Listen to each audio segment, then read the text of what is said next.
Comme je le disais, après une dernière année très compliquée avec le Paris Saint-Germain, Adrien Rabiot débarque à la Juventus Turin, où il a signé un contrat de 4 ans, assorti d'un salaire de plus de 700 000 euros net par mois et une prime à la signature de 10 millions d'euros. Je reviendrai dessus plus tard, mais il est évident que son entourage cherche la prime à la signature à tout prix. Et c'est pour ça qu'il ne prolonge jamais dans ses clubs. Et c'est pour ça aussi que je disais l'été dernier, c'est évident qu'il va faire la même à Marseille. Et tous les Marseillais me répondaient, mais non, tu vas voir, chez nous il va prolonger, il va se sentir aimé, etc. Et 11 mois plus tard, voilà. Donc la Juve lui donne le salaire qu'il désire. Ça se passe plutôt bien pendant ces 4 années. Il remporte le Scudetto et la Coupe d'Italie une fois, il me semble. Et donc en 2023, il prolonge son contrat d'1 an. Donc déjà très étonnant. Le mec, il a 27 ans, il est à son prime, il est titulaire en équipe de France, il est très performant avec la Juventus Turin. Et au lieu de se projeter avec eux, puisqu'il s'y sent a priori bien, pourquoi ne prolonger que d'1 an et pas de 2 ou 3, comme c'est toujours le cas pour une prolongation?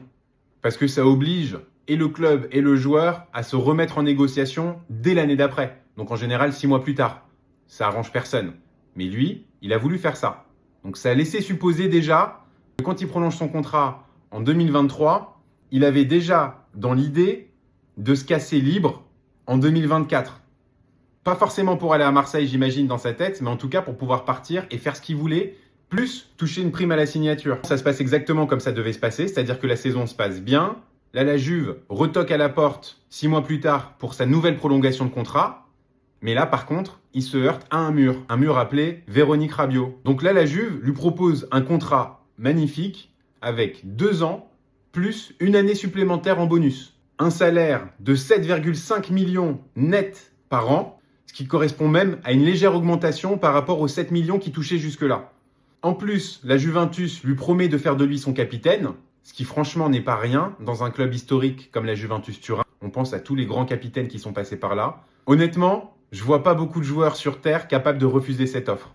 Sauf, évidemment, si tu as quelque chose qui t'attend à côté et qui soit d'une valeur supérieure. Par exemple, un contrat au Real Madrid ou à Barcelone, ou aller au Bayern Munich, par exemple, avec une revalorisation de salaire. Ok, ça aurait pu être entendable, mais ça aurait été la seule option. Donc là, le clan Rabiot fait durer le truc. La négociation avec la Juventus se passe mal. Les dirigeants sont échaudés, passablement énervés.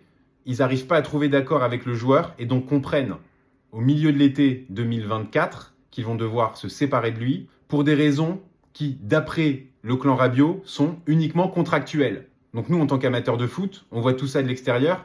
On suppose que son clan a demandé un salaire supérieur aux 7,5 millions proposés par la Juve. Ce qui, de toute façon, était illogique, puisque 7,5 millions, c'était déjà bien plus que ce que valait réellement Adrien Rabiot.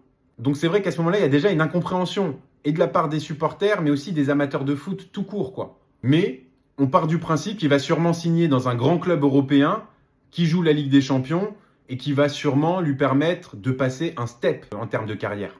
Donc il part libre de la Juventus au mois de juin 2024. Et donc juillet se passe, août se passe, et on voit bien qu'il y a des rumeurs, mais qui signent dans aucun club. C'est hyper étonnant. On entend pas mal de choses qui émanent de plusieurs sources. On apprend qu'il a été approché par Manchester United, Galatasaray et Milan AC, et que les trois lui ont fait une proposition salariale qui a été refusée par le clan Rabiot. Les détails de ces propositions ont fuité, et on a entendu dire que Galatasaray et Manchester United proposaient plus que ce qu'a proposé la Juventus pour sa prolongation refusée. Un salaire annuel estimé aux alentours des 8-9 millions d'euros. On apprend aussi d'ailleurs que sa mère a contacté elle-même Arsenal, Munich, Real Madrid, Atlético Madrid, Monaco, mais que finalement les tractations ne sont pas allées plus loin qu'un simple coup de fil à cause des exigences salariales du clan Rabiot une nouvelle fois. Là honnêtement c'est un peu l'incompréhension, parce qu'on arrive déjà fin août, début septembre, tous les championnats ont repris, tous les clubs ont repris la compétition officielle, les clubs ont également enregistré tous les joueurs qui vont participer à la Ligue des Champions de l'année 2024-2025. Il est trop tard en gros pour trouver un club où il puisse encore jouer la Ligue des Champions. Encore une fois, par rapport à son statut, par rapport à son niveau, c'est anormal. La première chose qu'aurait dû faire Rabiot au moment de choisir un nouveau club, c'est évidemment l'aspect sportif et aller dans un club qui joue la Ligue des Champions pour la visibilité et potentiellement plus. Et aussi pour sa valeur. Enfin, c'est du commerce basique, quoi. Là, arrive début septembre, ça commence à être un peu inquiétant puisqu'effectivement, il n'a toujours pas de club et quasiment tous les joueurs ont repris la pétition officielle depuis 3 semaines, 4 semaines. Et donc, nous sommes le lundi 16 septembre 2024. On regarde tous notre téléphone et on apprend quoi? Adrien Rabiot signe à l'Olympique de Marseille, libre. Pardon? Donc déjà, je vais court-circuiter tous les mecs qui osent dire non mais c'est qu'un sport, les mecs ils sont sous contrat, ça reste des professionnels, c'est pas des supporters. Non mais gars, ça ne marche que si tu n'es pas formé au club. À partir du moment où le club t'a formé, t'as interdiction formelle, quel que soit le moment de ta carrière, de signer dans le club ennemi quoi qu'il arrive. Surtout quand tu t'es permis de tailler le club en question. Je me rappelle après tous les PSG Marseille et ça balançait des stories, on vous a tué les sardines, etc., etc. Le mec, il taillait Marseille, il était content.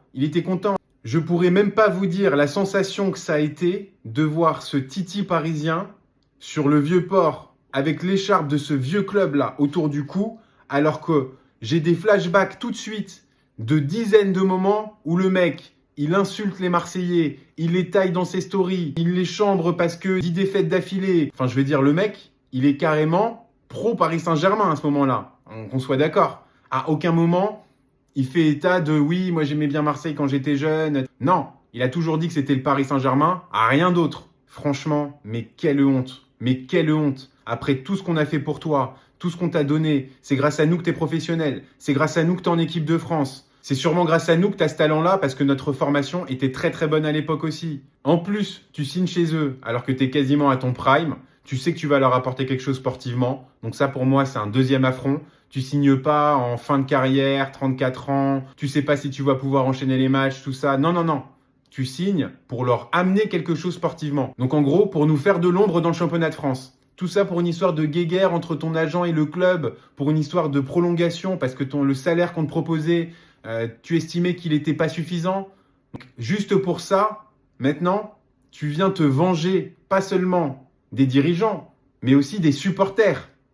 Donc c'est là où ça passe pas, mon gars. Sache-le déjà, rien que pour ça, on t'en voudra à vie. C'est comme Fiorez, c'est comme Sana, c'est comme tous ces mecs qui ont pensé qu'à un moment donné, ça allait se tasser avec le temps. T'inquiète pas, gars, ça se tassera jamais.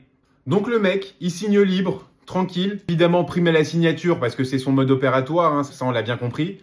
Par contre, là où vraiment il y a un truc qui me chagrine, et c'est une incohérence totale par rapport à tout ce qu'il a balancé dans les médias les mois précédents, mais donc c'est son salaire à Marseille qui me pose souci. Son salaire à Marseille, il est de 3,5 millions net par an. Donc moitié moins que ce que lui avait proposé la Juve, plus le brassard de capitaine, plus une compétition européenne. Donc tu refuses en disant que c'est pas assez, et là tu acceptes moitié moins dans le club ennemi du club qui t'a formé. Non mais t'as pété les plombs, mec. T'as pété les plombs. À quel moment tu penses que ça allait pas créer une révolte dans la tête des supporters? Même les autres titis parisiens, ils doivent avoir le seum contre toi. Kimpembe, Nkunku, même Coman qui est parti libre. Ils ont pas dû comprendre ton mouvement là. Et si ton argument principal, c'était vraiment une vengeance puérile vis-à-vis de Nasser parce qu'on t'a mis sur le banc pendant 6 mois, franchement, mec, tu peux être fier de toi. Parce que tu as voulu te venger, sauf que le karma, il te rattrape. Là, tu te retrouves viré par ton club, détesté par la capitale et mal aimé même dans le sud. Donc, tu as tout gagné, en fait. En plus, si on regarde un peu de l'extérieur, tu as choisi de signer dans un club qui est totalement instable. Depuis des années, on n'arrête pas de le dire. Il n'y a pas de pérennité possible dans ce club du fait de son instabilité chronique. Les dirigeants sont instables, Benassia, Longoria, l'entraîneur il est instable. Et toi, tu pensais que tu allais t'intégrer dans ce monde-là? Enfin, c'est complètement fou, quoi. Tu pensais vraiment que tu allais pouvoir t'inscrire dans la durée dans ce club?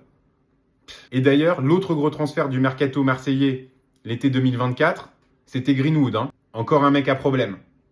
Si vraiment ce qu'on apprend est vrai et que tu t'es vraiment bagarré physiquement avec un mec dans les vestiaires, pour moi, équipe de France, c'est terminé. J'espère que Didier Deschamps, il va jamais te rappeler parce que tu ne mérites pas le maillot bleu. Mais surtout, c'est un salaire qui est quasiment 2 fois inférieur à celui que le PSG lui proposait 10 ans avant et qu'il avait refusé en disant « Mon fils mérite beaucoup plus ». Non, mais ça n'a aucun sens. Si je regarde bien, tu as tellement voulu te venger que tu as accepté de baisser ton salaire et de venir dans un club qui était trop petit pour toi, pour la conclusion qu'on connaît, c'est-à-dire partir de là-bas comme un malpropre.